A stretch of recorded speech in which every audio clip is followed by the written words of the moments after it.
Would I rather choose HBAR or Solana as of right now? I'm going to have to say HBAR, even though nothing I say is financial advice. And let me explain my reasoning behind that, because we have to take a look at, for instance, let's say HBAR were to go to the price of $3.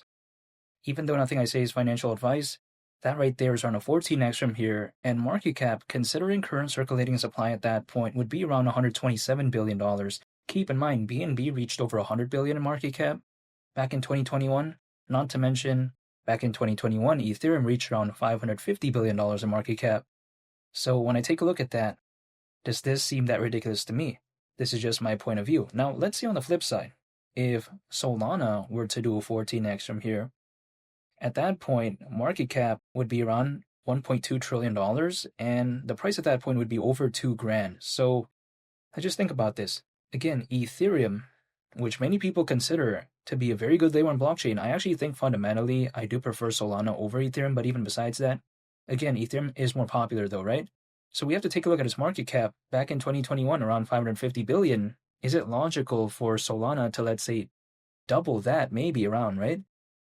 During, let's say, maybe an upcoming peak of a hypothetical coin season. That just seems so out of the question, at least personally for me, in the next 6 to 10 months. This is just my point of view. Don't get me wrong, I think Solana as a layer 1 blockchain, I do love it. I like it's scalable, aspects, I would say. I like how it's very fast. I like how it's very, not overly complicated, at least personally for me. I think as a layer 1 blockchain, also on top of that, I do like the low gas fees. Unlike Ethereum, which the gas fees, man, I'm just not a fan of that. Like, for instance, also, Ethereum oftentimes have to rely on these layer 2s to kind of fix all this type of stuff, while at the same time allowing it for it to be enjoyed. Like, for instance, we take a look at something like Arbitrum, something like Optimism, the base network, which is Coinbase's layer 2. These Ethereum layer 2s, I think, in some cases primarily exist to kind of allow Ethereum to be enjoyed, while at the same time not having to deal with some of the drawbacks, like, for instance, arguably scalability or, the gas fees, right? And these are issues that I don't see with Solana. So I'm not saying Solana is bad, but then at the same time, that market cap, let's say around 1.2 trillion, it just seems way too high, in my opinion, at least when it comes to that. But even besides that point, if we take a look at Hedera actually does not, I think, really remind me of some other projects out there, because Hedera Hashgraph does not use traditional blockchain technology. Instead, it uses something called a directed acyclic graph, whereas something like Solana is very well known for being a layer 1 blockchain. Now, some people may be wondering, okay, what are the advantages that a directed acyclic graph may have over something like, a layer 1 blockchain, for instance, right? That is, let's say, using traditional blockchain technology. Now, typically, right, I'm not going to say in every single case, because of course it's going to be different, but if we take a look at a directed acyclic graph, usually it's a lot more scalable. Like, for instance, Hedera's native services can reliably scale up to 10,000 transactions per second and even beyond. Not to mention, it usually consumes way less energy. Like, for instance, Hedera per transaction on average, allegedly, consumes less energy than something like Solana, than something like Ethereum, Avalanche, and many others. Not to mention, Hedera, again, if we take a look at it as well, the governing council includes the likes of Google, includes the likes of Mondelez, LG. We take a look at Ubisoft and many others. So when I take a look at Hedera, on top of, having that aspect of a direct acyclic graph, I also think that the governing council is really amazing, to me, at least it feels like.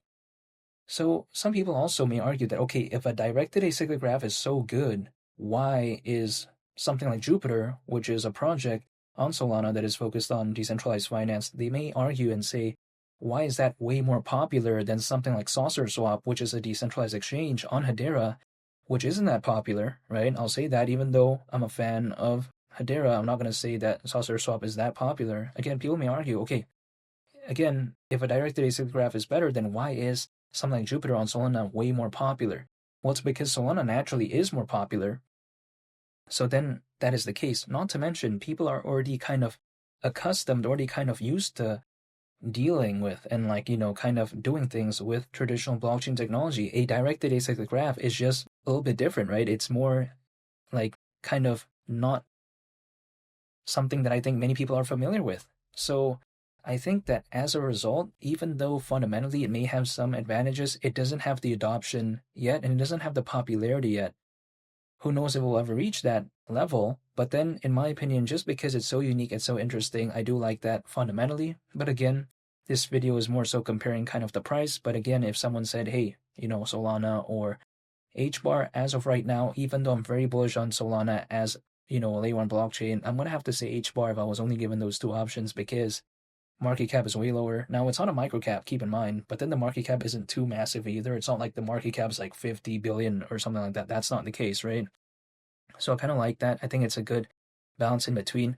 Either way, though, right? If someone said HBAR and Solana or Bitcoin and Ethereum, hands down is going to have to be, HBAR and Solana. Because let's face it, Ethereum going to 10 grand, slightly over 3x from here.